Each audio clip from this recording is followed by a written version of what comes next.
여러분은 건강하신가요? 건강하다는 것은 무엇일까요?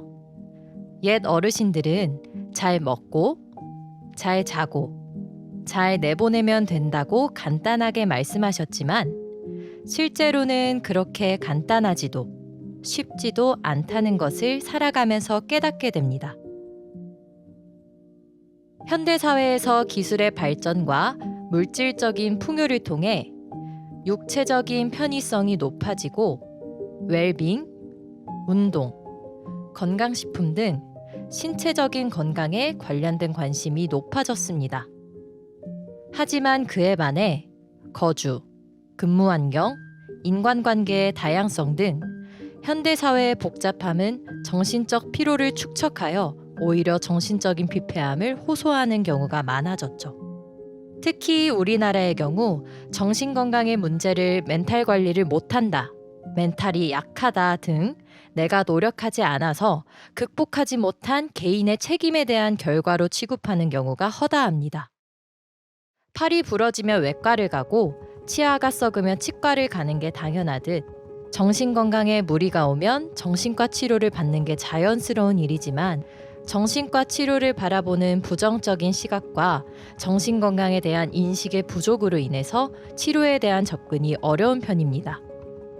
정신건강은 행복과 직결. 정신이 건강하다는 것은 행복의 조건이라고 할 수 있습니다.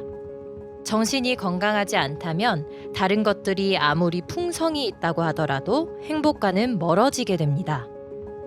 적절한 치료 없이는 악순환으로 빠지기 쉽고 마음의 병은 신체적인 병으로도 이어질 수 있습니다.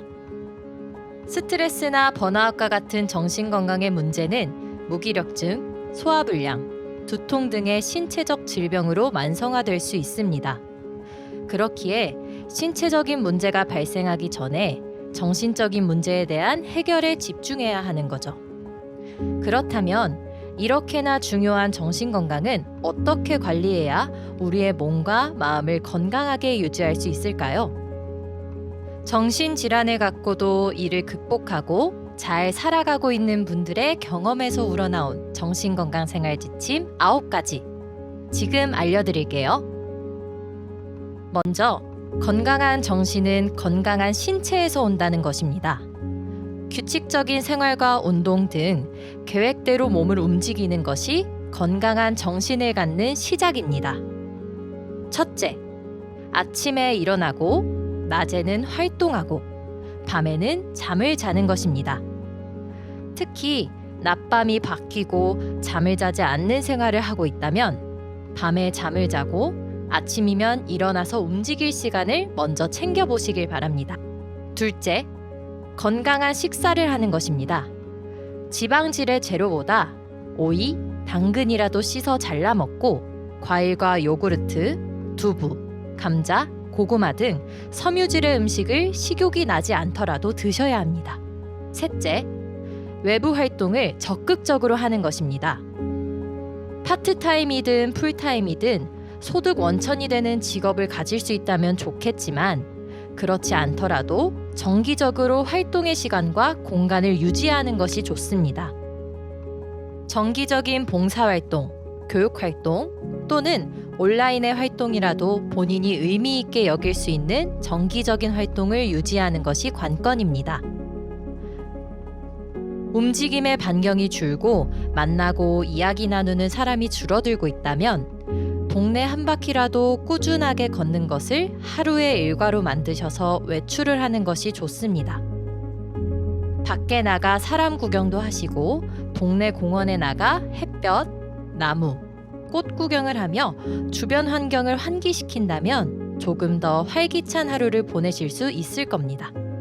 큰 꿈을 갖는 것은 좋은 일이지만 자신을 격려하고 보살피는 것 또한 중요합니다. 조금 더 작은 단계로 목표를 나누고 하나씩 달성해 보세요. 완벽하게 해야 할 필요는 없습니다. 성취감을 느끼고 자신을 인정해 주는 것이 필요합니다. 주변 정리나 청소와 같은 간단한 일도 좋습니다. 청소를 하고 개운해지면 건강한 생각이 자동으로 흘러나오니 청소와 정리정돈은 가장 쉬운 새로운 인생의 시작이 될 것입니다. 다섯째, 주변과 소통하기입니다. 주변에 자신의 이야기를 솔직하게 나눌 수 있는 사람을 확보할 수 있으면 도움이 됩니다. 주변에 솔직하게 이야기할 수 있는 사람이 없다면 글을 쓰시거나 상담소를 이용하셔도 좋습니다. 비용이 문제라면 국가에서 운영하는 여러 상담센터의 상담을 이용하셔도 좋을 것입니다. 여섯째, 현재에 집중하기입니다. 과거의 기억을 너무 되새김질하지 않고 미래에 대한 걱정도 내려놓는 것입니다. 우리의 생각은 과거로 가면 우울해지고 미래로 가면 불안이 커집니다. 시간과 에너지를 걱정에만 쏟아 정작 일에 쏟아야 할 힘이 남아있지 않은 때도 있는데요. 과거로 가면 부끄럽고 후회스러워지기 쉬우니 과거는 과거대로 놓아두고 그냥 지금 할 수 있는 것을 하시는 것이 훨씬 더 건강한 삶을 만드는 기반이 됩니다. 일곱째, 여기 문화예술 플러스 아카데미와 같이 여러 문화예술 활동을 정기적으로 하셔서 짧은 시간이라도 몰입할 수 있는 취미나 여가 활동을 만드시길 바랍니다. 사람들과 교류하는 것이 처음에는 어색하거나 어려울 수도 있지만 숙련도가 생겨 나름의 표현 방법을 익히고 자신의 감정이나 생각의 표현이 가능해지게 되면 정신적으로 쉼과 활력의 요소가 생기게 됩니다. 여덟째, 다른 사람을 도와주는 일을 할 수 있으면 더욱 좋습니다. 만약 당신이 정신질환을 진단받고 고통을 겪으며 나아지는 경험을 하고 있다면 그 경험을 다른 사람에게 나누는 것이 당신 자신에게도 타인에게도 도움이 됩니다. 고통을 밖으로 내놓으면서 자신의 고통뿐만 아니라 타인의 고통도 줄어드는 것을 경험하시게 될 것입니다. 마지막으로 9번째는 스스로에 대한 수용과 위로입니다. 때로는 노력을 해도 안 되거나 노력조차 해볼 수 없는 상황도 있습니다. 진정한 극복은 이러한 시련을 받아들이는 데 있습니다. 쉽지는 않겠지만 상황을 이해하고 수용하는 것은 회복의 과정이 됩니다. 그리고 우리는 언제든 다시 시작할 수 있습니다. 주변을 돌아보고 누군가와 함께 밥을 먹거나 영화관 혹은 산책을 하거나 나와 일상을 공유하고 나를 이해하고 사랑해주는 사람이 있다면 그것이 얼마나 귀하고 감사한 일인지 기적 같은 일인지를 배울 수 있습니다. 어찌 보면 정신질환은 이제 좀 쉬어가며 지친 마음을 돌보고 정말 중요하고 값진 것이 무엇인지 내 주변의 인연이 얼마나 소중하고 한 생명이 태어나 온전히 살아가는 것이 얼마나 어렵고 귀한 일인지 배우고 익히라는 우리 마음의 신호일지도 모르겠습니다. 오늘 여기에서 여러분을 만나게 되어 기쁩니다. 함께 해주신 것에 깊은 감사를 드립니다.